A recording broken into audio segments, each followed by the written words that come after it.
మంచిది. 27వ కీర్తన దావీదు రచించినటువంటి కీర్తనలలో మరి 27వ కీర్తన మరి శ్రేష్టమైనటువంటి కీర్తనలలో ఇది ఒకటి.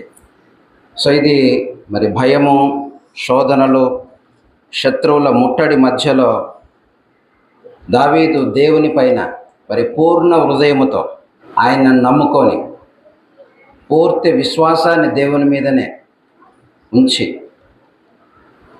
ఆయన మీదనే భారం వేసి ఆయనతో మరి సహవాసం చేసినటువంటి, ఆయనతో ఉన్నటువంటి ఒక సంబంధాన్ని చాటే కీర్తన ఇది. కాబట్టి దీంట్లో ప్రధానంగా మనకు 2 భాగాలు కనిపిస్తాయి. మొదటి నుంచి 6 వచనాల వరకేమో ఆయన యొక్క నమ్మకము, ఆయన విశ్వాసము, మరి ఆరాధనల యొక్క జయగీతం అయితే తర్వాత 7 నుంచి 14 వచనాల వరకు కూడా మనం చూస్తే అక్కడ దేవుని సహాయం కోసము ప్రార్థన, మరి దేవుని యొక్క సహాయం కోసం ఎదురుచూపులు దావీదు చేస్తున్నట్లుగా మనకు కనిపిస్తాయి ఇక్కడ. కాబట్టి మన అనుదిన జీవితంలో ఆరాధన సమయం, దేవుని యొక్క సన్నిధి మరి ఎంత విలువైనటువంటిదో, మరి ఎలాంటి హృదయముతో దేవుణ్ణి ఆరాధించాలో ఈ వాక్య భాగంలో నుంచి ఒక 5 విషయాలను నేను జ్ఞాపకం చేస్తాను. ఒక 5 విషయాలు ఇందులో నుంచి మనము ధ్యానం చేద్దాం. సో మొదటిది, ఫస్ట్ వన్, దేవుడే నా వెలుగు, నా రక్షణ. సో ఇక్కడ మొదటి వచనంలో కనుక మనం చూసినప్పుడు ఆ వాక్యం మనకు కనిపిస్తుంది, యెహోవా నాకు వెలుగును రక్షణనై ఉన్నాడు, నేనెవరికి భయపడదును అని రాయబడ్డది. కాబట్టి ఆయన వెలుగు. మరి చీకటి అనేది భయానికి సాదృశ్యం. చీకటి అనేది ఆందోళనకు, గందరగోళానికి సాదృశ్యం. వెలుగు అనేది దేవుడిచ్చే ధైర్యానికి, పరిశుద్ధతకు, దేవుని యొక్క సన్నిధికి సాదృశ్యముగా ఉంటున్నది. కాబట్టి దావీదు జీవితంలో మరి కష్టాలు వచ్చినప్పుడు దేవుడు ఆయనకు వెలుగుగా నిలిచి, ఆయన పక్షంగా నిలిచి మరి ఆయనను ధైర్యపరిచాడు, తన మార్గములో నడిపించాడు. మరి ఆ చీకటి సమయాల్లో కూడా దేవుడే వెలుగై ఆ మార్గంలో దారి చూపించాడు, త్రోవ చూపించాడు. నీ వాక్యము నా పాదములకు దీపము, నా త్రోవకు వెలుగై ఉన్నది అన్నట్టుగా దేవుడే ఆయన మార్గములో వెలుగై నడిపించాడు, మార్గాన్ని చూపించాడు. ఎటు వెళ్ళాలో, ఎటు వెళ్ళకూడదో, ఏం చేయాలో, ఏం చేయకూడదో ప్రతి పరిస్థితిలో కూడా ఆయన బలపరిచాడు, దారి చూపించాడు. అందుకైనా ఈ మాట అంటున్నాడు, యెహోవా నాకు వెలుగును రక్షణయునై ఉన్నాడు.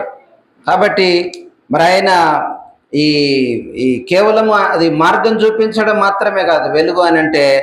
సో మరి ఆ వెలుగు మరణము నుండి, పాపము నుండి విడిపించే ఒక రక్షణయై ఉన్నది అని దేవుని యొక్క వాక్యములో మనం చూస్తూ ఉంటున్నాం.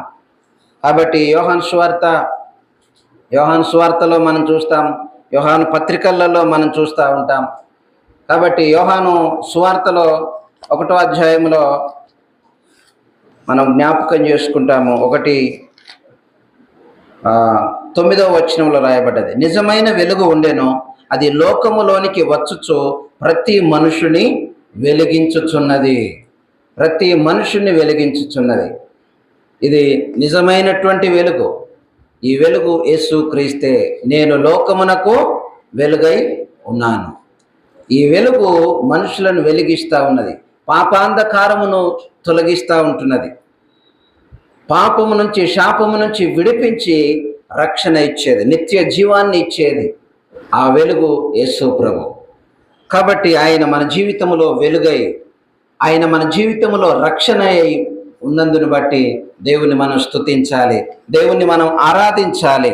కాబట్టి మనకున్నటువంటి భయము, ఆందోళన అన్నిటిని కూడా పక్కన పెట్టేసి పూర్ణమైనటువంటి నమ్మకముతో, విశ్వాసముతో, పూర్ణ హృదయముతో ఆయనకు కృతజ్ఞతాస్తుతులు చెల్లిస్తూ ఆరాధించాలి. సో ఈ కీర్తనలో దావీదు కొంత భయముతో ఉన్నాడు, మరెంతో ఆందోళనతో ఉన్నాడు. అక్కడ మాటలు చెబుతూనే ఆయన అంటాడు, నేను ఎవరికి భయపడుతును, యెహోవా నా ప్రాణ దుర్గము, నేను ఎవరికి వెరుతును. సో అక్కడ తన పరిస్థితులు వేరుగా ఉన్నాయి. తనలో అక్కడ అంటాడు ఇంకా 3వ వచనంలో, నాతో యుద్ధము చేయుటకు దండు దిగినను నా మీదికి యుద్ధము రేగినను దీనిలో నేను ధైర్యం విడవకుందును. కాబట్టి ఎంతో మరి భయము ఆందోళన మధ్యలో కూడా అన్నిటిని పక్కన పెట్టేసి నా రక్షణకర్త, నా వెలుగు, నాకు వెలుగునిచ్చే మార్గాన్ని చూపించే ఆ దేవుణ్ణి ఆరాధించడం మీద తన మనసు నిలుపుతూ ఉంటున్నాడు. దేవుని సన్నిధికి వచ్చినటువంటి మనము మన పరిస్థితులు, మన భయాలు, మన సమస్యలు అన్నిటిని పక్కన పెట్టేసేయాలి. వాటన్నిటికీ పరిష్కారముగా ఉన్నటువంటి దేవునికి, మనకు రక్షించినటువంటి దేవుణ్ణి, మన జీవితాల్లో వెలుగు నింపినటువంటి దేవుణ్ణి ఆరాధించడం మీద మన మనసును ఉంచాలి. పూర్ణ హృదయముతో ఆయనను మనము ఆరాధించాలి. ఇది మొదటి విషయం. రెండవదిగా మనం చూస్తే ఈ కీర్తనలో నుంచి దేవుని సన్నిధి ప్రాముఖ్యతను, దేవుని సన్నిధి యొక్క ప్రాధాన్యతను ఈ వాక్యములో మనం చూస్తూ ఉంటున్నాం.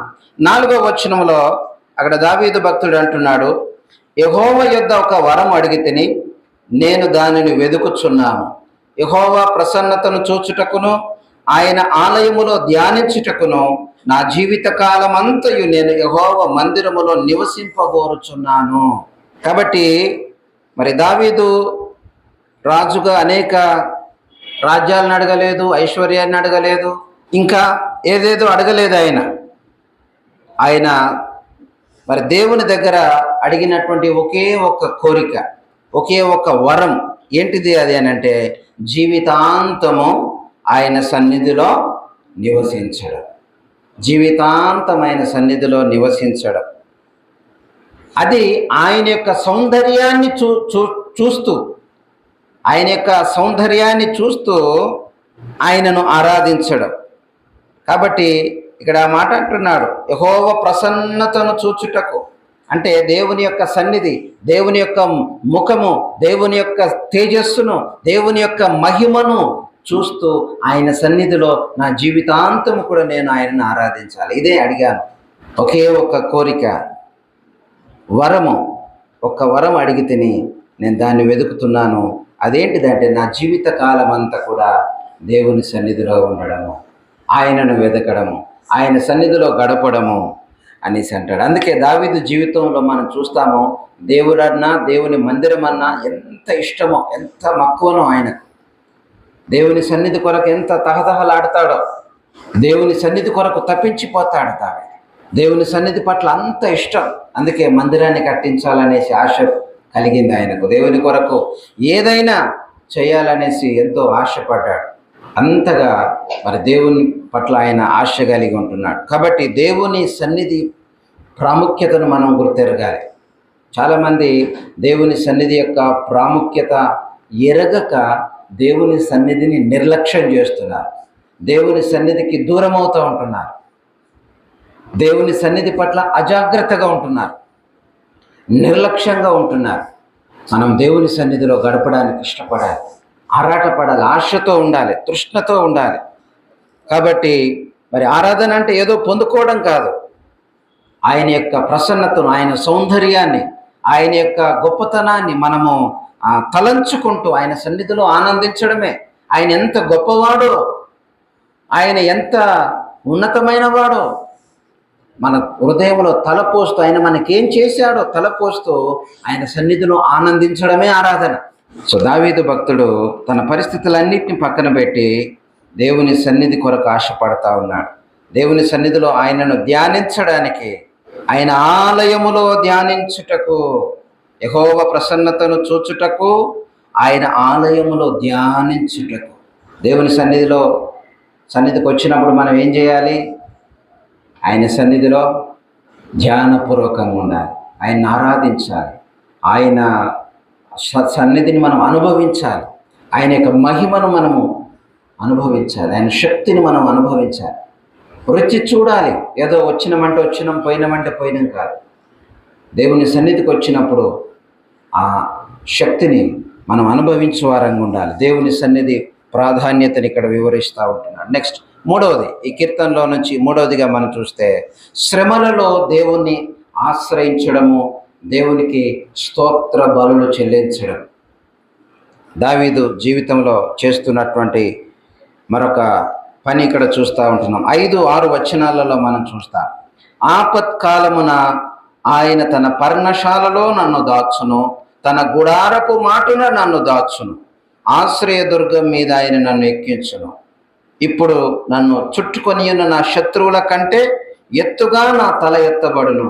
ఆయన గుడారములో నేను ఉత్సాహధ్వని చేయించు బలులు అర్పించెదను. నేను పాడెదను, యెహోవాను గూర్చి స్తుతిగానము చేసేదను. ఆయనున్న పరిస్థితి ఏంటిది? ఆయన అంటున్న మాటలేంటిది? చూడండి, శత్రువుల మధ్యలో ఉన్నాడు, చాలా సమస్యల మధ్యలో ఉన్నాడు, ఎన్నో ఇరుకులు, భయాలు. అలాంటి పరిస్థితిలో ఆయన ఉన్నప్పటికీ వాటిని వేటి మీద తన దృష్టి ఉంచట్లేదు. దేవుని సన్నిధిలో మరి దేవుణ్ణి ఆరాధించడానికి ఆయన గుడారములను నేను ఉత్సాహధ్వని చేర్చు బలులు అర్పించదు, పాడేదను, స్తుతిగానము చేసేదను అని అంటున్నాడు. కాబట్టి మరి అలాంటి పరిస్థితిలో ఉన్నప్పుడు కూడా దేవుడు తన గుడారపు చాటున నన్ను దాస్తాడు, నన్ను మరుగుపరుస్తాడని, తన భద్రతను ఇస్తాడని నమ్మాడు. శ్రమలు ఉన్నప్పటికీ కూడా ఆయన దేవుణ్ణి సంతోషముతో ఆరాధిస్తున్నాడు, సంతోషంతో పాడుతున్నాడు, ఉత్సాహధ్వని. దేవుని సన్నిధికి వచ్చి కూడా మనం మూడిగా ఉండకూడదు, ఏదో పోగొట్టుకున్నట్టుగా ఉండకూడదు. దేవుని సన్నిధికి వచ్చినప్పుడు మనకు నెమ్మది కలగాలి, సమాధానం కలగాలి. హృదయముతో నెమ్మది కలిగినటువంటి హృదయం మనం పొందుకొని, హృదయంలో ఒక శాంతిని, ఆనందాన్ని మనం పొందుకొని దేవుని సన్నిధి నుంచి వెళ్ళాలి. కాబట్టి పరిస్థితులను చూడొద్దు. నీ పరిస్థితులు ఎలా ఉన్నా కూడా వాటన్నిటికంటే గొప్పవాడైనటువంటి, సర్వశక్తిమంతుడైనటువంటి దేవుని ఆరాధించడానికి మనము మనసు నిలపాలి. హృదయపూర్వకంగా ప్రభువును ఆరాధించాలి. ఆయన గొప్పతనాన్ని మనం ధ్యానించాలి. దేవుని సన్నిధిలో ఆయన ఎంత గొప్పవాడు, ఆయన కార్యాలు ఎలాంటివో మనం ధ్యానించాలి. ఆయనను ఆరాధించకుండా ఉండలేము అలా చేసినప్పుడు. కాబట్టి మూడవది, శ్రమలలో దేవుణ్ణి ఆశ్రయించడము, ఆయన ఆరాధించడము, స్తోత్ర బలులు చెల్లించాలి మనము ఈరోజు. కాబట్టి పరిస్థితులు బాగున్నప్పుడే కాదు, శ్రమలలో ఉన్నప్పుడు కూడా ఉత్సాహంతో, సంతోషంతో, నమ్మకంతో మరి ఆయన ఆరాధించాలి. మరి మన సమర్పణే దేవునికి సజీవ యాగముగా మారాలి. అదే దావీదు ఇక్కడ చేస్తూ ఉంటున్నాడు. శ్రమలలో దేవుణ్ణి ఆశ్రయిస్తూ ఆనందంతో ఉత్సాహధ్వని చేస్తున్నాడు. నెక్స్ట్ నాలుగవది ఏంటంటే దేవుని ముఖ దర్శనం కోసము ప్రార్థనాపూర్వక ఆరాధనను ఇక్కడ చేస్తూ ఉంటున్నాడు. దేవుని ముఖ దర్శనం కోసము ప్రార్థనాపూర్వకమైనటువంటి ఆరాధన. సో ఇక్కడ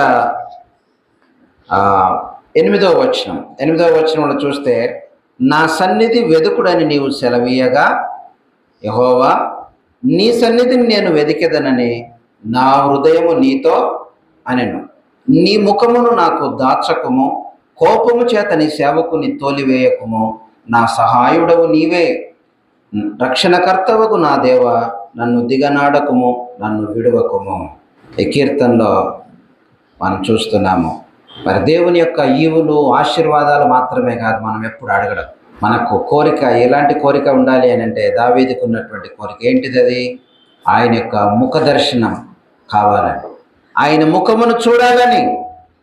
అక్కడ ఆయన అంటున్నాడు, నీ ముఖమును నాకు దాచకుము, నీ ముఖ దర్శనము నాకు దయచేయి ప్రభువా అని వేడుకుంటున్నాడు. దేవుని సన్నిధిలో వెతుకుతూ ఉంటున్నాడు. నా సన్నిధి వెతుకుడని నీవు సెలవీయగా యెహోవా నీ సన్నిధి నేను వెతికెదను అని నా హృదయము నీతో అనెను. ఆయన యొక్క స్పందన, హృదయ స్పందన చూడండి ఎంత ఫాస్ట్గా ఉన్నదో దేవుని సన్నిధి కొరకు, దేవుని యొక్క ముఖ దర్శనం కోసం, దేవుని యొక్క మహిమను చూడాలని. నా సహాయుడవు నీవే, దేవుని మీద ఆధారపడుతూ ఉంటున్నాడు. కాబట్టి విధేయత కలిగినటువంటి హృదయముతో, తగ్గింపుతో, లోతైనటువంటి ఆత్మీయ దాహముతో దేవుని ఆరాధించాలి, దేవుని స్తుతించాలి, దేవుని సన్నిధిని వెతకాలి, ఆయన ముఖమును వెతకాలి. కాబట్టి ఆరాధన చేసే ఆరాధకుడి యొక్క ప్రధానమైనటువంటి లక్షణం ఏంటిది అని అంటే ఆయనను వెతకడం, ఆయన ముఖ దర్శనం వెతకడం, ఆయన సన్నిధిని వెతకడం, దేవుని యొక్క స్వరాన్ని వినడానికి ఆరాటపడడం, ఆ స్వరము వినబడగానే స్పందించడం. నా సన్నిధి వెదకుడి అని నీవు సెలవీయగా, దేవుని స్వరం ఎప్పుడైతే విన్నాడో ఏం చేశాడు? వెంటనే స్పందిస్తున్నాడు.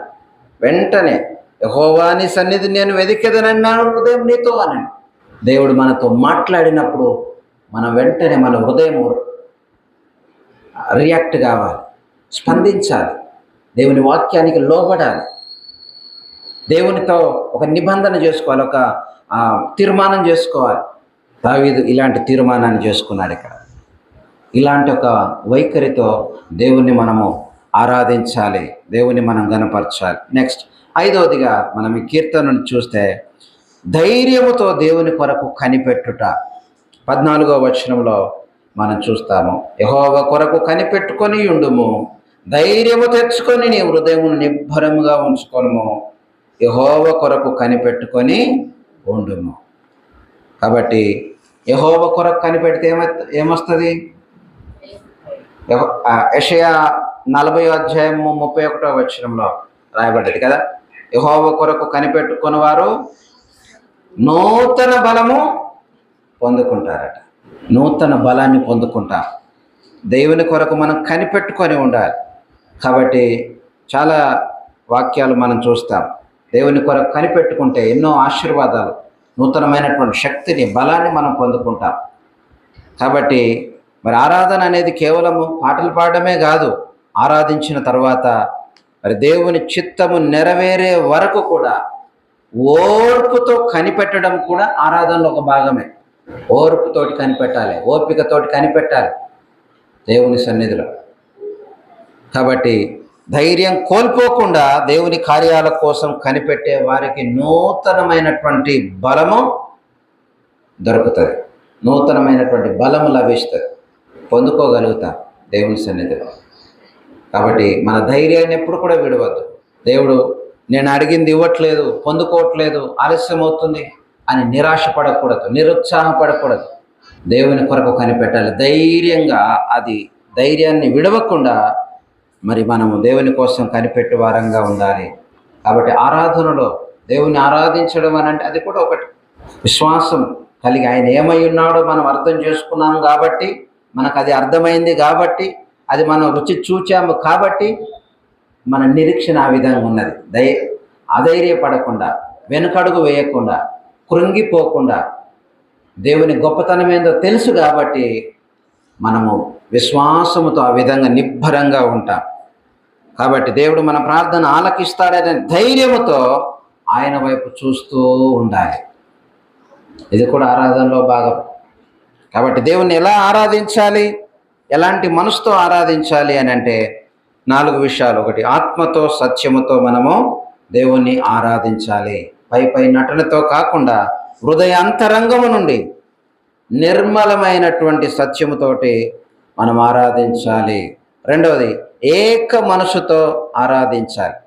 లోక సంబంధమైనటువంటి ఆలోచనలన్నీ కూడా పక్కన పెట్టేసి దావీదులాగా ఒకే ఒక కోరిక, దేవుని సన్నిధిని కలిగి ఉండాలి, దేవుని ముఖ దర్శనం చూడాలి. అలాంటి ఒక ఆశతో, అలాంటి మనసుతో దేవుని మనం ఆరాధించాలి. తర్వాత కృతజ్ఞత మనసుతో దేవుని ఆరాధించాలి. దేవుడు మనకిచ్చినటువంటి వెలుగును బట్టి, రక్షణను బట్టి, సహాయమును బట్టి, కాపుదలను బట్టి, అవన్నీ కూడా దేవుడి కార్యాలను తలంచుకుంటూ నిత్యము దేవుణ్ణి మనము స్తుతించాలి. 4వదిగా తగ్గింపుతో మరి మనము దేవుణ్ణి ఆరాధించాలి. అంటే మన బలహీనతలను ఒప్పుకుంటూ